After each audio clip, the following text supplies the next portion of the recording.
નમસ્કાર, આપ જોઈ રહ્યા છો નેશન પ્લસ ન્યૂઝ. હું છું આપની સાથે વિભિક્ષા પરમાર. વેરાવળ શહેરમાં નિર્માણાધીન 2 ઓવરબ્રિજની કામગીરી વિલંબમાં પડતા સોમનાથના ધારાસભ્ય વિમલ ચુડાસમા આક્રમક મોડમાં જોવા મળ્યા છે. ધારાસભ્યની આગેવાનીમાં કોંગ્રેસના કાર્યકરો અને સ્થાનિકોએ પદયાત્રા યોજીને પ્રાંત અધિકારીને આવેદનપત્ર પાઠવ્યું હતું. વેરાવળમાં લાંબા સમયથી અટકેલી 2 ઓવરબ્રિજની કામગીરીને તાત્કાલિક શરૂ કરવાની માંગ સાથે સોમનાથના ધારાસભ્ય વિમલ ચુડાસમાએ કાર્યકરો અને આગેવાનો સાથે મળીને પદયાત્રા યોજી હતી. પદયાત્રા બાદ મોટી સંખ્યામાં આગેવાનો સાથે આવેદનપત્ર આપવા પહોંચેલા ધારાસભ્યએ તંત્ર સામે ભારે રોષ વ્યક્ત કર્યો હતો. તેમણે જણાવ્યું હતું કે ઓવરબ્રિજના કારણે સ્થાનિકો અને વાહન ચાલકોને ભારે હાલાકી ભોગવવી પડી રહી છે. જો 30 દિવસની અંદર આ કામગીરી પુનઃ શરૂ કરવામાં નહીં આવે તો તેઓ ગાંધી ચિંધ્યા માર્ગે ઉપવાસ પર ઉતરશે. જે રેલવે ફાટકના 2 બ્રિજ આવેલા છે, અંદાજે 4 વર્ષથી એનું કામ ચાલુ છે ગોકુળ ગતિવે. આની મેં રજૂઆત અવારનવાર ગાંધીનગર ખાતે શહેરી વિભાગના કમિશનર જે જ્યુડિશી પણ એમના હસ્તક આવતું હોય છે.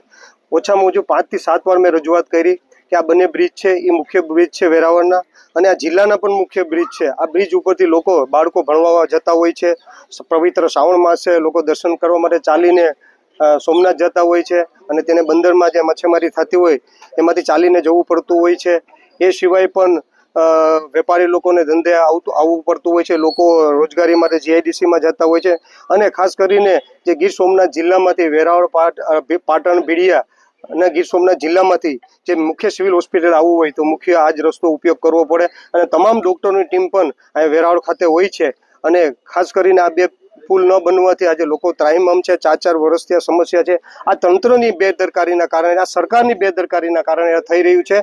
તંત્ર અને આમાંય અડધી રાતે મસ્જિદ પાડવું હોય, મંદિર પાડવું હોય, ગરીબ લોકોના ઘર પાડવા હોય તો તાત્કાલિક ધોરણે અડધી રાતે પાડી નાખે છે, અને કોર્ટમાં કેસ ચાલતા હોય તો એ પાડી નાખે છે. અને હું તો કહું છું કે આ તંત્ર ભારતીય જનતા પાર્ટીના કોઈ આગેવાનને બચાવવા માટે થઈને કરી રહ્યું છે. કારણ કે બંદરની બાજુમાં જે ફ્લાયઓવર બની રહ્યું છે, જે તિલક મિલને અડીને ચાલી રહ્યું છે, એ તિલક મિલનો પ્રશ્ન ઘણા સમયથી, તિલક મિલ છે એ બિનકાયદેસર રીતે દિવાલ છે, એ દિવાલના કારણે એ કામ અટકેલું છે, અને એ ભારતીય જનતા પાર્ટીના કોઈ આગેવાનનું છે. અને એવો જવાબ આપે છે કોર્ટમાં કેસ ચાલી રહ્યો છે, પણ કોર્ટે એમને સ્ટે નથી આપ્યો, અને કોર્ટમાં ઘણા બધા કેસ ચાલતા હોય અને કોર્ટ સ્ટે ન આપતો હોય તો આ તંત્રોએ ઘણીવાર મંદિર, મસ્જિદ અને ગરીબ માણસોને મકાન પાડ્યા છે. તો આ તો આખા જિલ્લાની સમસ્યા છે. તો આ જિલ્લાની સમસ્યા માટે એ તિલક મિલની દિવાલ પાડી નાખવી જોઈએ, અને એ સિવાય પણ 80 ફૂટ ઉપર જે બ્રિજ બની રહ્યું છે એ પણ બંધ હાલતમાં છે, એ ચાલુ કરી દેવું જોઈએ કામમાં. ને ત્યાં લોકોને ચાલવા માટે સર્વિસ રોડ પણ બનાવવામાં નથી આવ્યો. આજે લોકો વરસાદની સિઝનમાં પણ ત્રાહિમામ થતા હોય ત્યારે અમારી માગણી એ છે કે હું અલ્ટિમેટમ આ સરકારને અને આ તંત્રને આપું છે,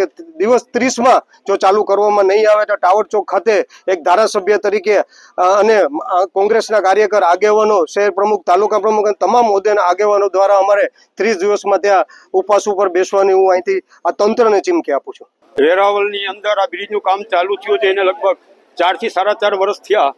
એની અંદર વેરાવળની પ્રજા ત્રાહિમામ થઈ ગઈ છે.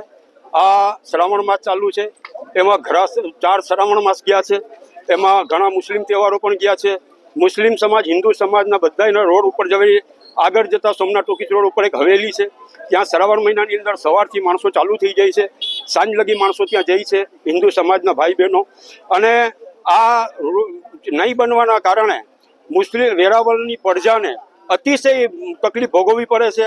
અને આની અંદર ઓછામાં ઓછે 5 થી 7 વાર અમે આની રજૂઆતો કરેલી છે, વિમલભાઈને સાથે રાખીને રજૂઆતો કરેલી છે, પણ આ કામ થતું નથી. અનેક વખત રજૂઆત કરવા છતાં પણ આ જે કોન્ટ્રાક્ટરો છે અને જે અધિકારીઓ છે એ આંખ આડા કાન કરે છે અને કામ થતા નથી. ઘણી વખતે આમાં પબ્લિકના રોડ ઉપર જમા થઈ ગઈ છે, રેલવે ઉપર પબ્લિક જમા થઈ ગઈ, 2 પાટા વચ્ચે આવે છે, રેલવેને અતિશય તકલીફ પહોંચે છે.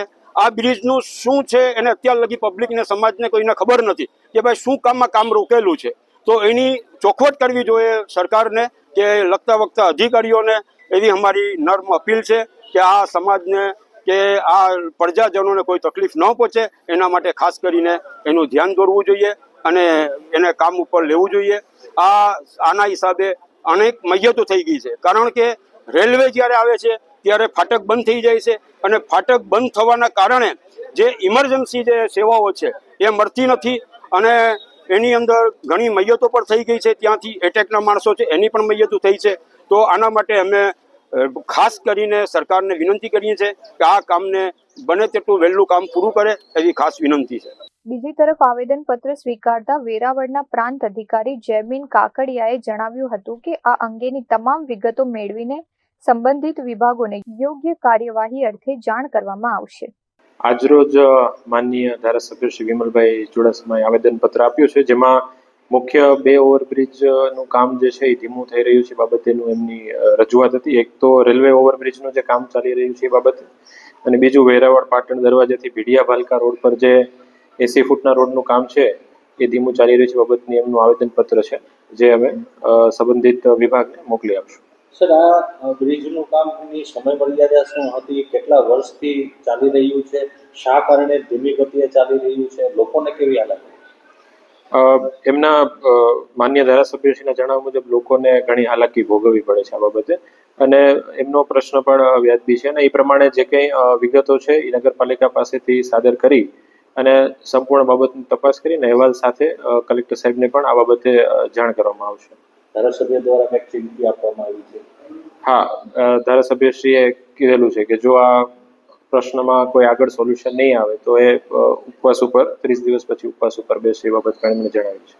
અત્રે ઉલ્લેખનીય છે કે એક તરફ ધારાસભ્યએ કામ શરૂ નહીં થાય તો ઉગ્ર આંદોલનની ચીમકી આપી છે, તો બીજી તરફ પ્રાંત અધિકારીએ સંબંધિત વિભાગોને યોગ્ય કાર્યવાહી કરવા કહ્યું છે.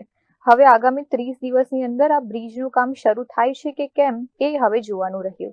Mahesh Dodiya, nation plus news, Gir Somnath. સમાચારોના સતત અપડેટ મેળવવા માટે અમારી નેશન પ્લસ ન્યૂઝની યુટ્યુબ ચેનલને સબસ્ક્રાઇબ કરો, બેલ આઇકન દબાવો અને જોડાયેલા રહો ફેસબુક, ઇન્સ્ટાગ્રામ અને ટ્વિટર પર.